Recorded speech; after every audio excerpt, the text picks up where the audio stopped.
Welcome, everybody. I see the attendee numbers here still climbing. We're going to wait just a couple minutes. I know folks have got a lot going on, so make a little space for folks to be able to make the jump from their previous meetings to jump in here with us.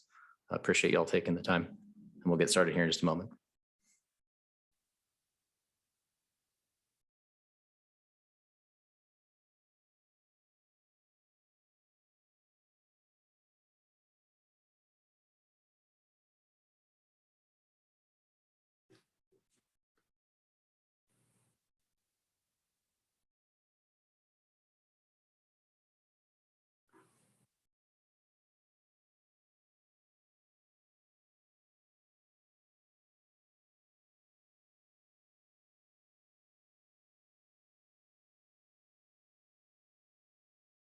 All right, everybody. I want to be respectful of everybody's time, so we're going to go ahead and get going here.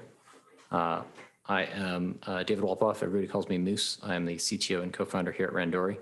I'm pleased to be joined by the team from GreyNoise Intelligence. We're going to be talking about Log4j. I'm sure that you all know why we're here.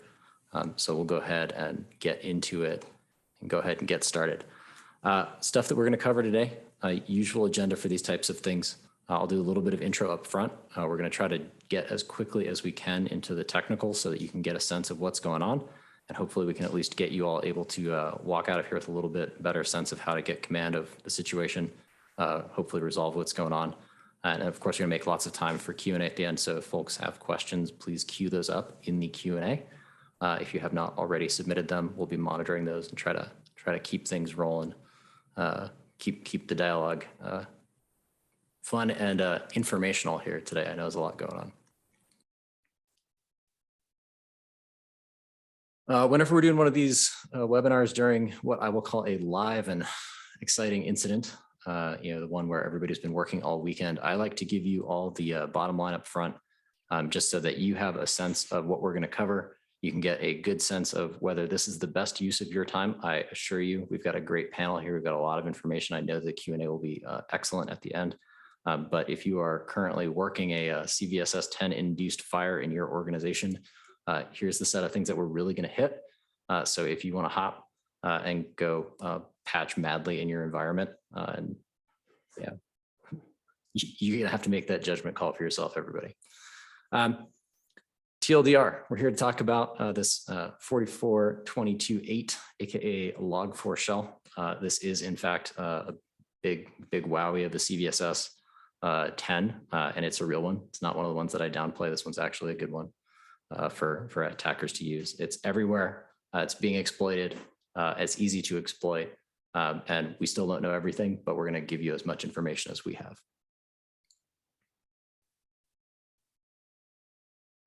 Who are we? There are four of us who are going to be doing the talking here, in addition to anybody from the panel, well, from the audience here who's got Q&A that we can get into.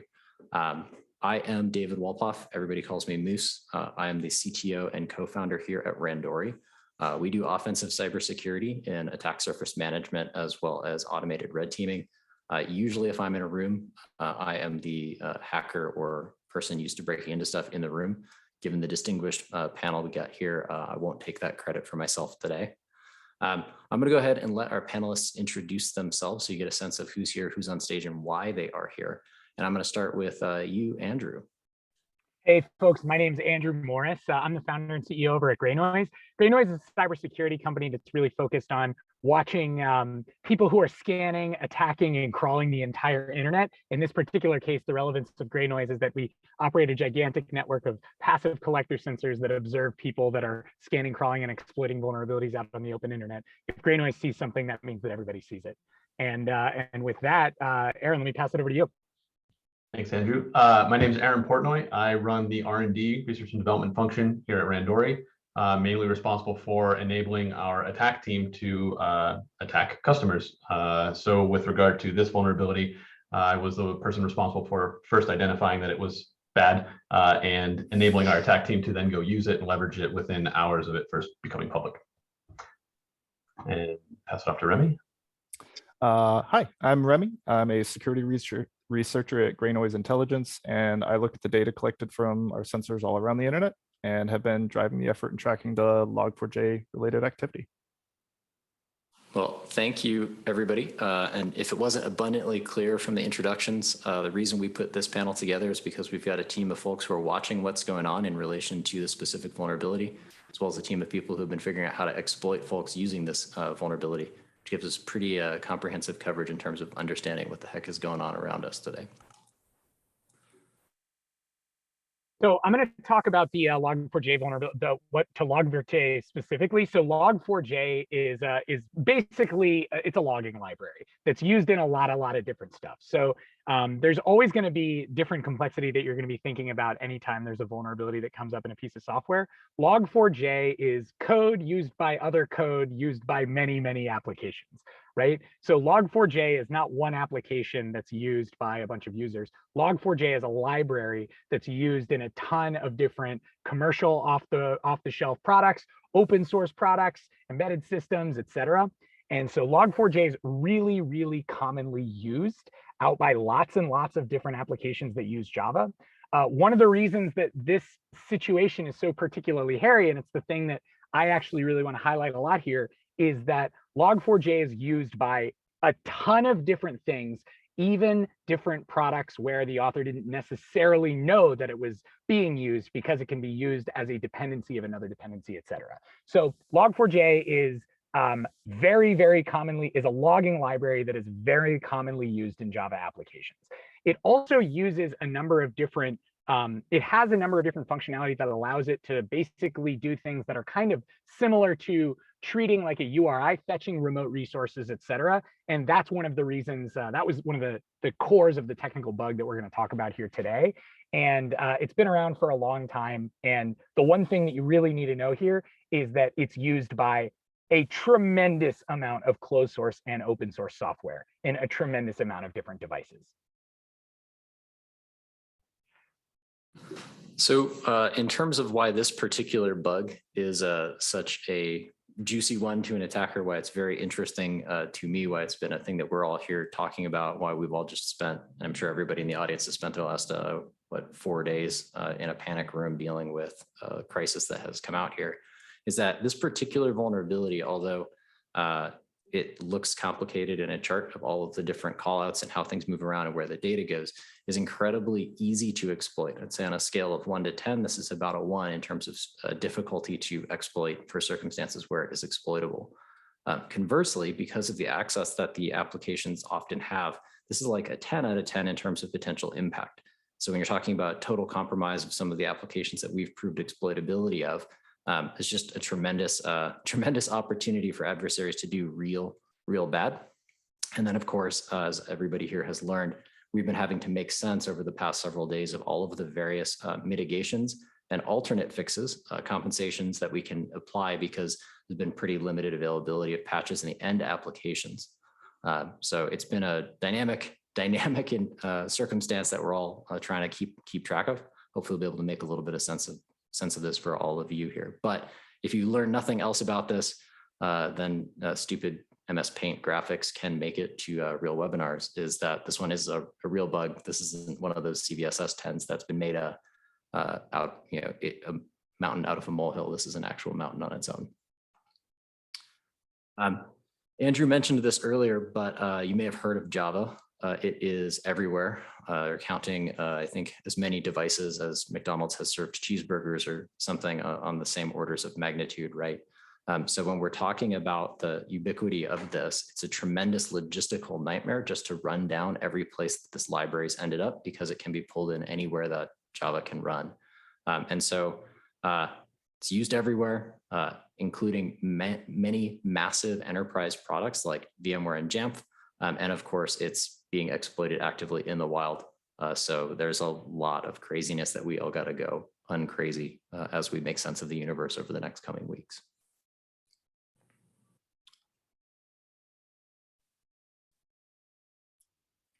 So this is a timeline from disclosure to exploit. On December 5th, we see that Apache first identifies this vulnerability and very quickly has a turnaround for the first release of a patch. On December 9th, GreyNoise begins to observe activity related to Log4j.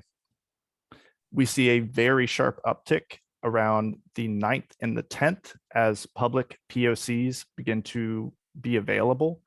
And using clustering on all the different variations of payloads that we're starting to see, we are able to certify that payload diversity dramatically increases and WAF rules start to become significantly less effective.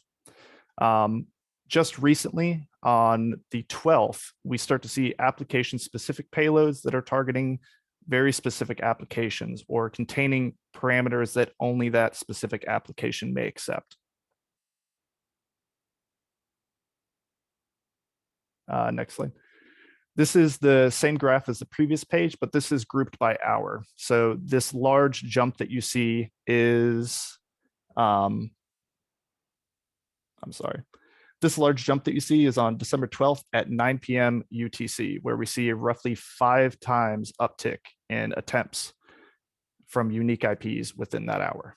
It continues to grow, and we peaked at 468 unique IPs observed on December 13th at 12 p.m. UTC.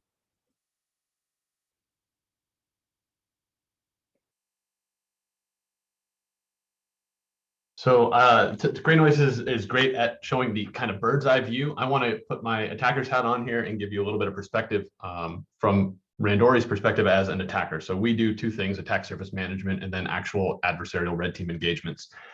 So first thing we did when this came out, and I first noticed it at about 3:45 on Thursday, that's when our whole team spun up and we started to get customer alerts and start to map out all the different parts of the attack surface that are susceptible to this. But my sole focus was gaining access to our customers, authorized access, of course, for various targets that we as in an R&D function had been analyzing already.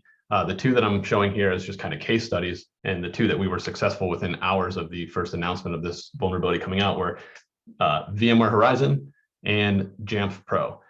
VMware Horizon was one that we had already been doing research on, but just to give you a data point, it took us 5.5 hours from the first moment we started investigating Log4j on VMware Horizon to we had a shell on a customer device. Jamf Pro, I want to call attention to this one in particular. If you're not familiar with Jamf, this is the software that controls your entire fleet of computers at an organization. That one took us about just under 9 hours. And that compromise is a game over event for the entire organization. Once you've compromised a Jamf Pro server, you can then push code out to all systems that are under that server's control. So contextually, under 9 hours is how long defenders had before an incident occurred with that particular target. Takeaway there is this is not a race that defenders are likely to win. This is a situation in which you really need to assume that you've been breached at this point if you have any of these pieces of software on your system. Not only the ones listed here, but anything that's using Log4j, you really have to operate from an assumed breach situation. Next slide.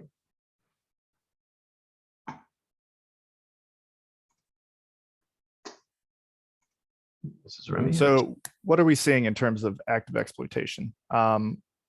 From GreyNoise point of view, we're primarily seeing payloads being transmitted over HTTP or HTTPS using the vulnerable Log4j lookup syntax. Early on, it started off as all user-controlled HTTP attributes being used to include this vulnerable syntax. So we're talking about the path on an HTTP request, all HTTP headers, the body, even sub-attributes of headers such as authorization, bearer, followed by an injection attack. As time continued onward, we see payload obfuscation and interpolation, which is leveraging the different message lookup syntax, which is embedded in Log4j. For remote code execution, we're seeing loading of remote Java classes, but we're also seeing exfiltration of stuff like environment variables and secrets like AWS secrets through use of DNS. So what started off as homogeneous spray and pray has quickly become active targeting of specific applications. Next slide. These are some examples of application-specific payloads that we've seen. As you can see in the URI, we have vSphere explicitly called out with a variety of headers using obfuscation and interpolation to bypass any sort of web application firewall that may be doing its job as best it can. as well as a post to info profile with a content type of application JSON and service ID, which is closely related with another VMware product. Next slide. These are the same payloads as before, with the addition of a GET request to WebSSO, vSphere local, and we start to see people are really digging into this, where a specific parameter of this request, the relying party entity ID, is a base64 encoded payload using RMI and is being exfilled through port 443 outbound. So we start to see some really clever, specifically targeted payloads. Next slide. So there's been an inordinate amount of discussion out there and a lot of advice, good advice, bad advice, data that appeared to be true but is no longer true. A lot of just information out there. So we tried to bucket this into effective and ineffective mitigations, and we're only stating they're effective if we've proven they've been effective. So I'm going to run through the effective ones. There are obviously other things that are out there right now, but these are the ones that we are certain about. So with that being said, obviously updating Log4j to the latest version will remove susceptibility if you have the ability to do that. Oftentimes with closed source applications, you're relying on the vendor to provide updates. But if you're able to, updating the version is the clear way to go forward here. Then default deny firewall rules. This is something that we at Randori advise all of our customers to do when they're concerned about a particular target and exfiltration or exploitation of that target. Anecdotally, I can say that Randori has been conducting adversarial operations with this vulnerability. We were not effective on certain customers because of their firewall rules that were in place to stop us. Another potential mitigation here is the JVM. You can actually configure the JVM to not do those lookups, the JNDI lookups. You can do that either on the command line. So again, if you have access to the JVM instantiation and you're able to provide command line arguments, you can disable that lookup. You can also do the same via environmental variables. And then we want to address some of the ineffective mitigations. I'll let Remy speak to the first point here. Web application firewalls are absolutely doing their best. What I can speak to in terms of trying to track or tag this activity or write any sort of rule set for it is there is a large variety, and using any sort of static strings is not going to be effective. Updating the Java runtime itself, as far as we are aware, there's been some mention that being on the Java 1.8 is a safe enough mitigation. To the best of our knowledge, the newest version of Java is still vulnerable if the Log4j library is vulnerable. And searching for strings such as $ and left curly bracket are likely to be ineffective due to the sheer variety of payloads that we're seeing, including far more wildcards, and being very generic is probably in your best interest, and narrowing it down from there. Yeah, and just to add to all that, we're talking about web application firewalls here, but I don't think it's really come to light yet how many vectors of attack there are, right? We've mostly been talking about HTTP here, but I mean, there are quite a few other protocols that are going to be logged in various capacities. I think we're just going to see that the amount of attack vectors just continually increase over the coming weeks, unfortunately. So yeah, web application firewalls only really deal with one small part of that, but I imagine that these vectors are just going to be so diverse that there is really no way to block everything inbound. You almost have to deal with things on the exploitation side or just updating.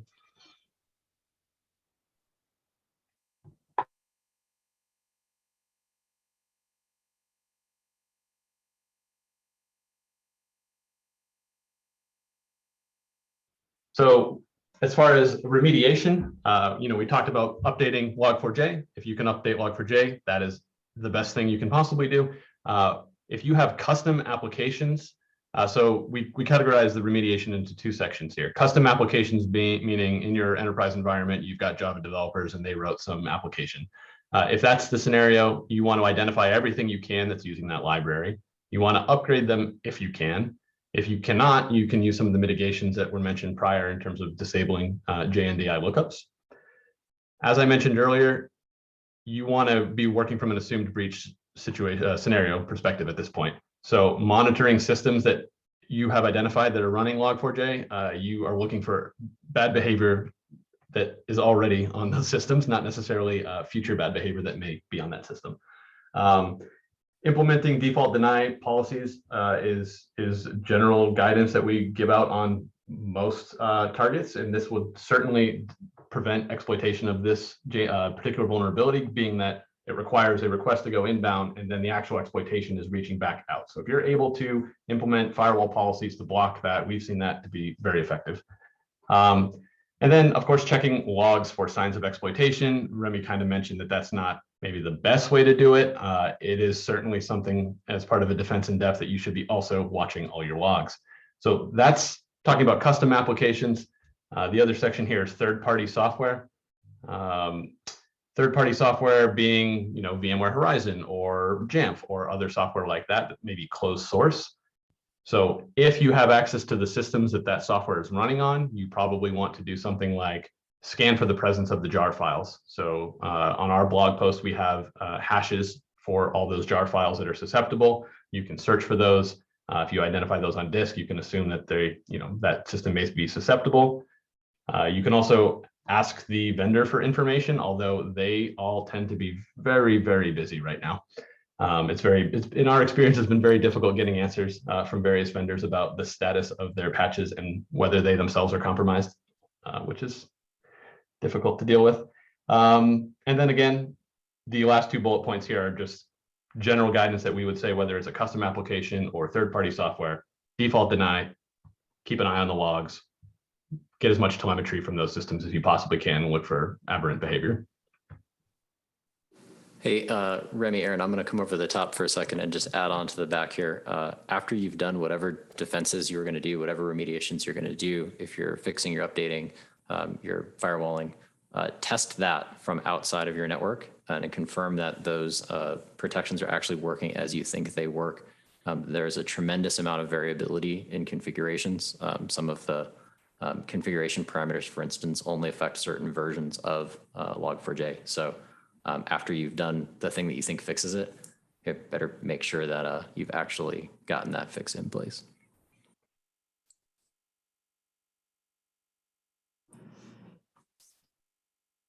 So I'm going to pause here. We blasted through a bunch of content. I know that there's a tremendous number of questions that folks are beginning to tee up in the chat. So I'm going to invite folks again. If you have questions, please feel free to drop those in the chat for us. We've got a team who's following. I'm going to throw a couple of additional notes to you. I know GreyNoise has got a tremendous blog. Andrew, I don't know if you want to share a couple of thoughts about the types of things that you've been following in the observations here. Yeah, so really quickly, I mean, one of the things that was interesting about this is how quickly it went from the world kind of becoming aware of this vulnerability to the entire internet getting hit with exploitation of this vulnerability. This one was really quick. And so that was one of the things that we found to be really interesting. As Remy mentioned before, this one is, as I know, everyone is painfully aware right now, nightmarish to detect on the wire because of all of the interpolation that you can do and all the ways that you can make the payload look completely different and still be functional. So that's one of the reasons that this is kind of a disaster. Remy mentioned this in the timeline, but seeing the exploit attempts go from like really basic stuff inside like in strings that are flying by to things that were, basically quickly diversifying to the to application specific things and things that were clearly supposed to be bypassing WAFs was interesting. One of the things that we saw that's really interesting about this one right now is that currently over half of the IP addresses that are actually spraying the internet with this exploit payload in an attempt to figure out the blast radius and how many people are affected, over half of the IP addresses that are probing for this are actually benign IP addresses. They're actually security companies, which is something to just be really aware of. We're seeing a lot of security companies that are obviously like, blasting this around the internet to try to figure out how bad it is. it's really tricky. I don't want to add, guidance that I think is untrue, and I don't want to tell people something that is not something that I believe to be certain. But it's possible that of the basically IDS alerts that are going off of this flying in, there's a really good chance that some of those are security companies, as well as obviously bad guys that are trying to get in on this. Some of the other things that I've found to be interesting were just that we've noticed that the amount of IP addresses that are attempting to broadly exploit this on the internet has been over doubling every day. And so we're still seeing that kind of continue to go up. Philosophically, we kind of have found that the more a vulnerability pays off to an opportunistic attacker, the more traffic it's going to get, we're going to see from that. And so as there are still more and more people that are vulnerable to this, it's probably going to continue to go up. And as more and more people start to get patched, what GreyNoise is seeing is going to slowly go down. And so those are some of the quick things that we've found that have been interesting about this.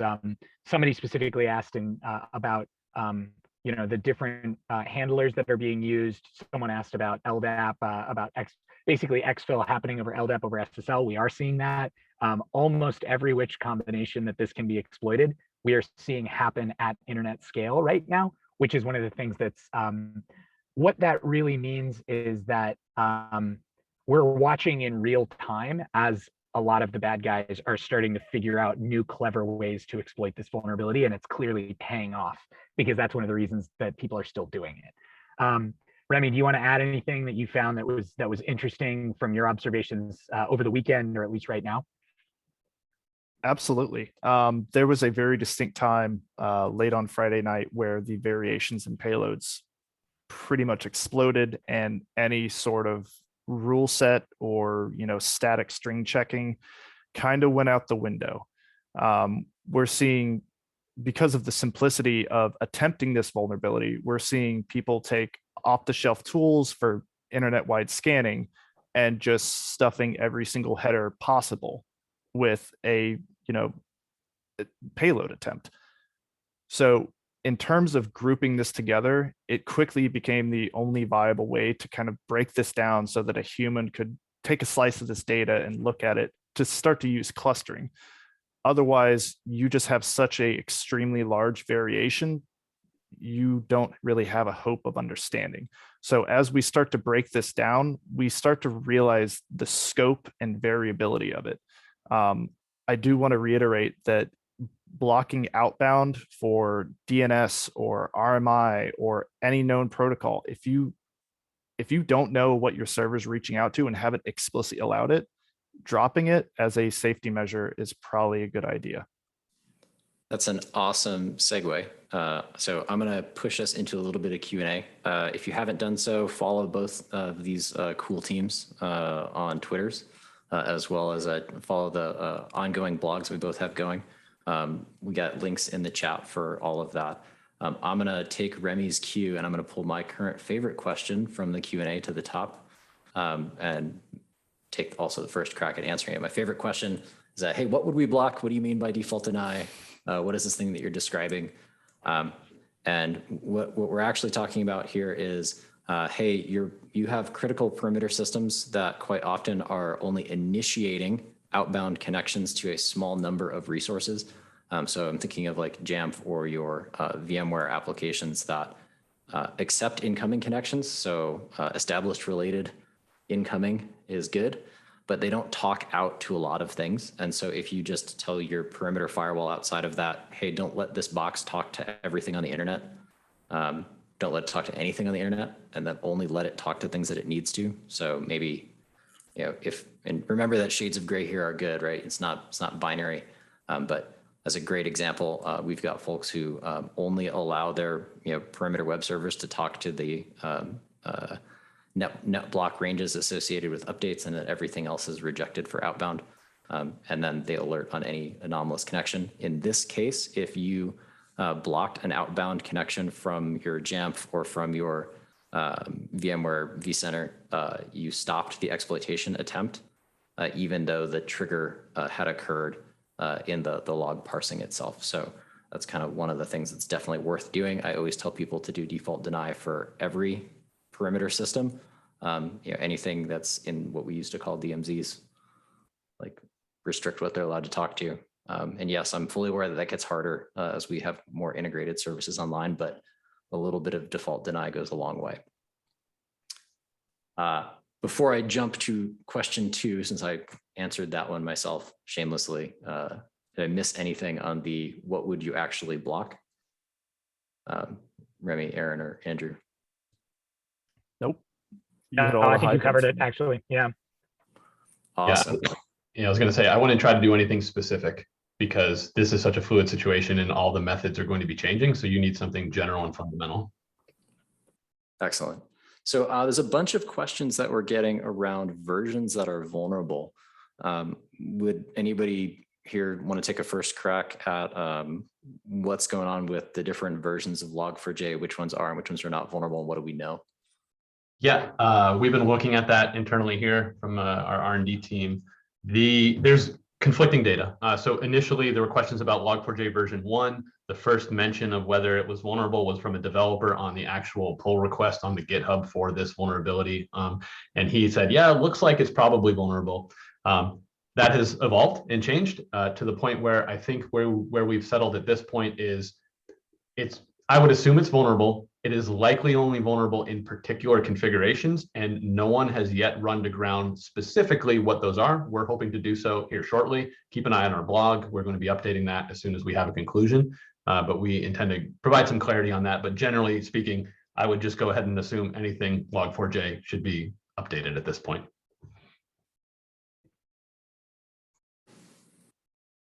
Andrew, Remy, any additional flavor from your perspective there?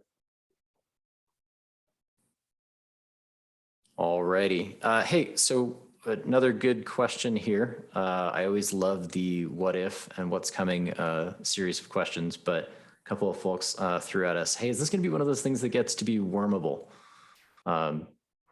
Is this going to be a big one? Remy, why don't you take the first one there? This was a practice question that one of my colleagues raised in like a mock run through of this a few minutes ago. And another one of my colleagues pulls up a article by a research team explicitly and clearly calling out, yes, there's already examples of it. For those who might not know, does anybody want to define what that means? Like, what does it mean to be wormable? And then what would the ramifications be? To be wormable, from my understanding, is when an exploit successfully invades a system, it kind of sets up shop and continues to scan both internal and external networking to redeploy the exploit to another node and on and on. Self-replicating or self-propagating. Yeah, and I think that that's going to happen more and more and more, considering, like I said earlier, the amount of vectors. Like, we're only really dealing with HTTP right now, but once people start to figure out, oh, hey, Java's on embedded systems and maybe industrial control systems and maybe on, you know, the projector system in your corporate office, like you're going to start to see more and more weird wormable type things going on for sure. Awesome. Another good question here. Folks wondering about, like, hey, if I don't have a external vuln scanner, is there some resource or tool that I should be using? How do I actually do the thing that Moose you said to do and check that the patch or fix that I put in place is working? Depending on your level of technical aptitude or how comfortable you are with some of these tools, I've seen a burp. If you're familiar with the burp suite, there's a nice plugin there that is supposed to be kind of an easy to use passive scanner that will kind of fuzz your services as you browse. There are a number of software or tools that have been released by various companies that do some subset of fuzzing. The issue with them is that they're mostly testing for very rudimentary exploitation attempts. So they're, as Remy was saying, they're indicative of a lot of the early attempts that GreyNoise was noticing, right? Just stuffing data and payloads into host, HTTP headers. So there are some software. I can drop some links to those, some tools that people have put out. I'll drop that in the chat here in a minute.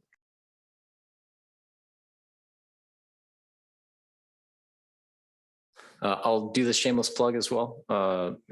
Randori does attack surface management as a solution. So one of the things that we do is try to find products on customers' perimeters. If you are struggling with knowing what's on your outside we reach out, we can at least do a free scan and go from there. We've also been developing probes for the specific vulnerabilities we're talking about here. So my one moment of commerce. I had I'm noticing a question here in the chat on the risk to vulnerable internal systems. I actually wanted to read this one off specifically because this is something that we had to think about at GreyNoise, because we're moving a lot of data around and there's a lot of serializing and deserializing that's occurring in a lot of different places in our data pipeline. At a glance, it's really kind of tempting, I think, to say like, well, if something's buried inside your internal network and it's not talking to the internet really, and there's nothing talking to it really, is it vulnerable? Unfortunately, the answer is it's worse than that, because data can travel around a lot. And if data is moving through a data pipeline, a logging pipeline, files that are moving around from one system to another, then yes, there is still risk to internal systems. It's just not going to happen the way that it's happening that's this straightforward, where basically, you've got a service that's running on a perimeter or something like that. It gets, an exploit attempt and then it fires something back out.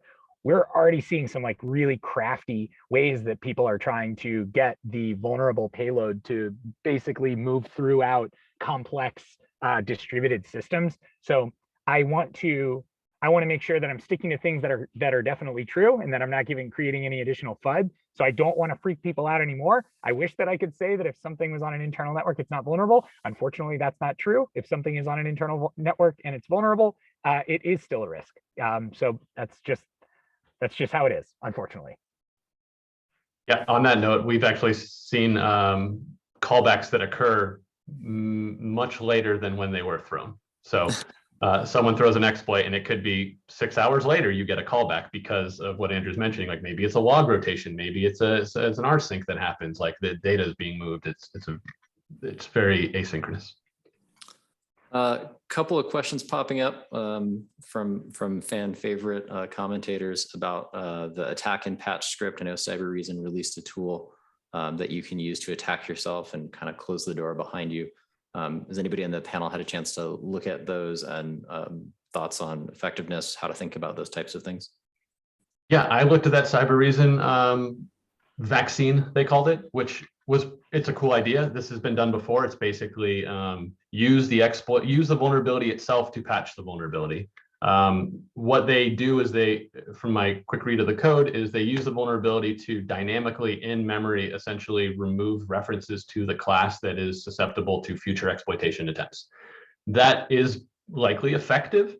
However, it is a runtime hot patch mitigation, meaning if the Java virtual machine or the system or the application reboot or shut down or restart, you would have to revaccinate. So it's only really good for the lifetime of the application. I haven't tested it myself, but from looking at the code, that's what it appears. That appears to be a limitation of it.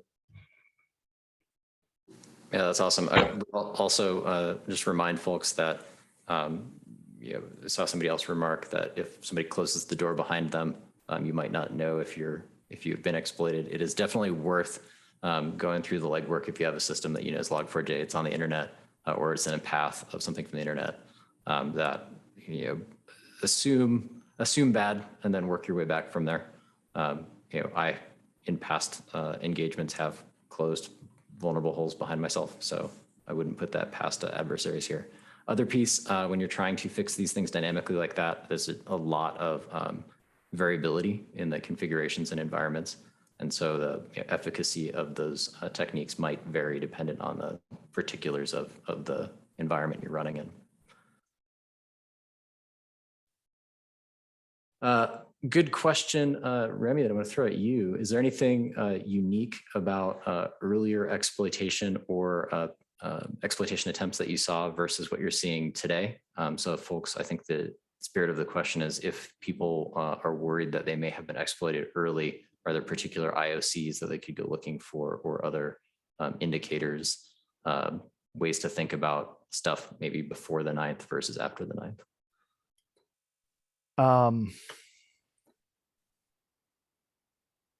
In terms of something I could say out loud, no one wants to try to say regex out loud. But in terms of the variability of the payloads, they really, really did explode But for early exploit attempts, everyone kind of seemed to be riffing off of a basic JNDI : LDAP : / as a static string that you could grep for in your logs or query stuff. So that was a fairly good baseline and kind of getting a grip on what's in your logs, kind of like what's happening. And there was a large enough volume that if you have a server on the internet, you will probably find something querying for that string. But as I mentioned earlier, with the large variance that really exploded late on Friday night, you're going to want to use a lot more wildcards in terms of querying for what you're looking for. Like the letters J and DI, stick a wildcard on both end and between every single letters and start narrowing it down from there. Awesome. Hey, I'm going to throw this one at you, Portnoy. Does this vulnerability get you outside of the Java VM? Like, what kind of access does this vulnerability give you if you successfully exploit it? Yeah, so the mechanism by which the most exploits are leveraging this is that you're forcing this Java application to reach out and get a class file. So that's that's compiled Java code, right? Bytecode. What that class file contains and what that payload contains is entirely up to the attacker. What we've seen people doing, and I assume this is the most common thing that people are doing, is basically just providing a system exec. Think of it like that. Basically, what commands do you want to run on the system, and they're going to use Java's runtime.exec to execute those on the system. So basically, you're going from a Java class file that gets shipped down onto the vulnerable system. That Java class file gets executed. Currently, that seems to be people running a command like, okay, run curl or wget or something to pull a second stage payload down that is no longer Java, but probably a binary, an implant of some kind. However, it is entirely feasible that someone could keep their payload entirely in Java. So that's really a dealer's choice as far as how the attackers choose to go about exploiting it and leveraging it. Right now, I think most people are just going straight from the Java class file to a system command to a second stage payload. Maybe GreyNoise guys have some more insight into what you've seen.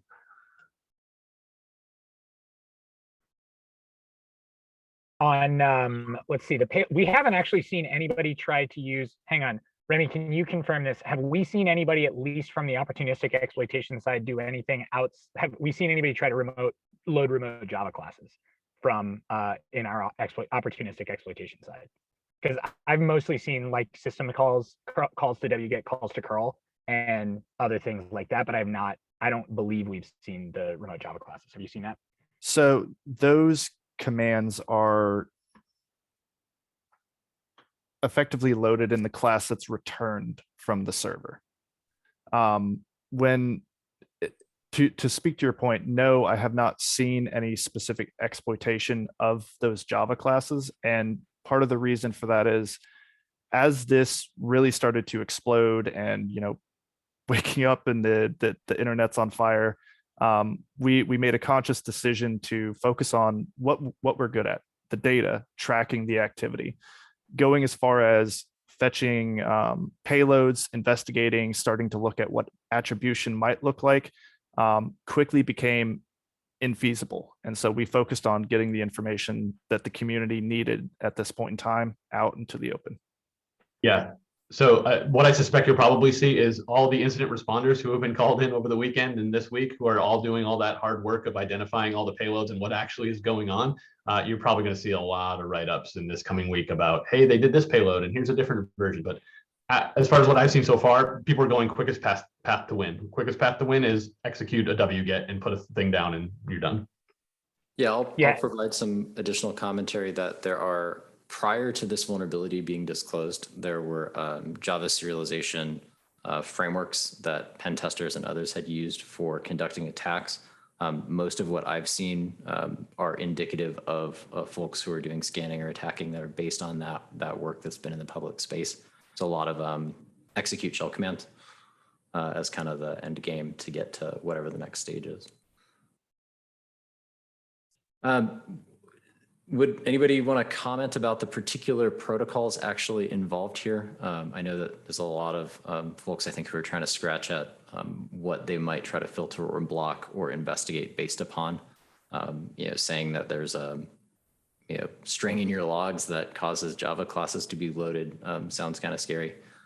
What's the TLDR on what's actually happening, and what kind of protocols would somebody look for, or what are the steps involved here? So that information is still coming to light. I think what we've seen, what we've used are, you have the JNDI colon, and then you have the protocol that you choose to use. LDAP was the first one I think that was disclosed, which is the lightweight directory access protocol. So that's the protocol you would see going outbound from the vulnerable system that's being exploited out to the attacker's system. You were also seeing RMI, which is slipped in my mind now, remote Management method invocation, remote method invocation, right? I can't recall, but it's the Java remoting protocol, which there's an RFC for, I'm sure, and you can look that up. The other thing is there are quite a few other supported URI schemes, I'll call them. I've seen, I think it was NDS. I've seen WebLogic has its own. I can't recall what it's called, but there are at least 6 or so different protocol schemes that I've seen. I'm sure GreyNoise is going to have a lot better telemetry on that going forward through the week, but there are a few that I've seen. LDAP and RMI are the 2 most common, but there are at least 4 others that I've noticed. Yeah, and I know I'm seeing some questions in some clarifying points in the chat as well.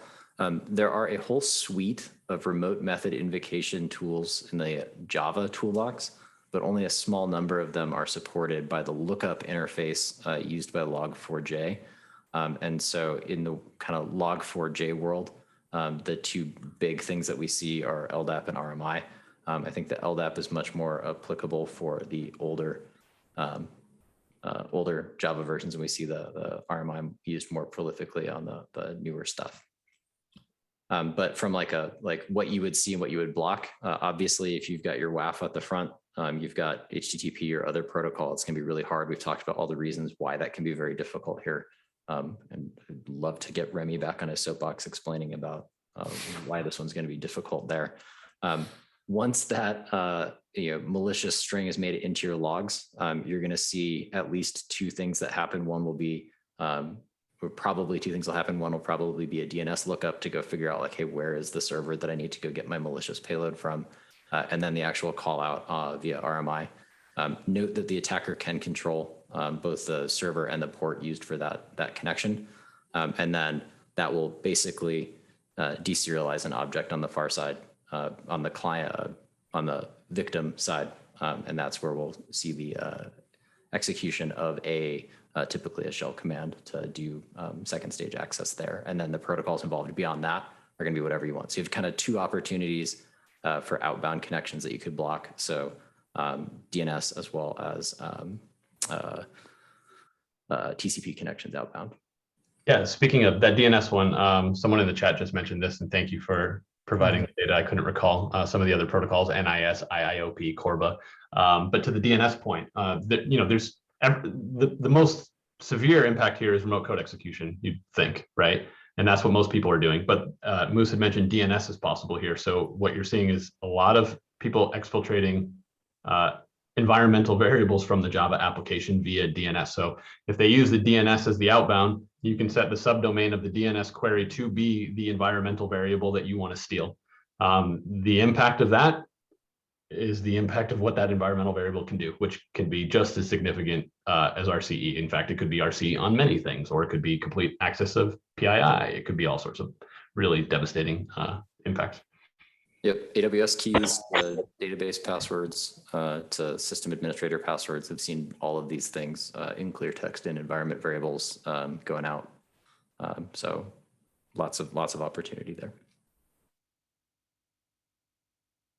I wanted to have one more quick note. We've been trying to do our best to keep up to publish the payloads, the raw payloads that GreyNoise is actually observing at scale. This is tricky for a number of different reasons, but we're going to try to keep getting these out to people just so that, honestly, the doing pattern matching on the way in for this bug, we've all kind of figured out is not going to be the best way forward for catching it. But a lot of people have, networks that allow them to go back in time and just look to see, like, over some period of time, whether or not something came in was successful, and they may need to know exactly where something was talking out to. So we're going to try to do our best to at least keep rolling through with the payloads that we find, and reporting those out to folks in the event that they are useful. So I just wanted to make folks aware of that. You can check out the GreyNoise blog for the details on that. Oh, awesome. Yeah. I have another question that popped in that was around risk to vulnerable internal systems. I know we touched on this a little bit, but this one caught my eye because it says, I've seen proof of concepts using emails, JavaScript to internal users in order to spray internal systems, which I guess technically didn't have a question mark at the end, but I will just remark that literally any way that you can get a message into a log string, be that an HTTP request, which you can do through JavaScript in the right circumstances. There's lots of ways to get probes to internal networks from outside as well. But literally anything you can do to get a message into a log has potential for impact here. So yes, there is, as Andrew said earlier, a non-trivial risk to internal components.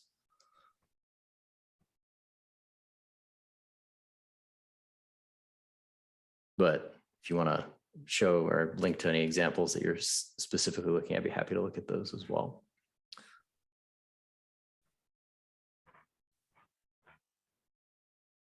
Good questions in there. Yeah, Jaren,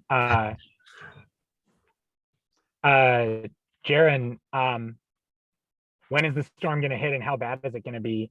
It's always risky when people speculate this kind of stuff, right? Because being wrong is much more likely. Statistically, things just don't ever go the way that you want them to go. Sticking to the things for sure that we know are true. We've seen bugs that are kind of like this before, that have problems that are kind of, I'm reminded a lot of not of Heartbleed, of Shell Shock actually some time ago, where there's just, a ton of things that are happening in bash environment variables that are executed. And that was when we all learned just exactly how many things go into environment variables from web servers, et cetera, stuff like that. I'm a little bit reminded of that. I'm reminded of a couple other ones. The good news is that everyone cares about this right now and is like really swarming on it. There's going to be like the long tail of things that are just going to take a really long time to get to. But in my experience, you're rarely correct when predicting the shape of the bad thing that's going to happen. So I tend not to. The most likely thing that is going to happen is that I think, basically based on where we are right now, sorry, it's not the most likely thing that's going to happen. The way to think about it is much more of, in my opinion, like, how can I get safe as soon as possible? And how can I mitigate the most bad things as soon as possible? Don't think about the big bad thing happening, because there's nothing you can do about it. I don't mean to... Go ahead, Miss.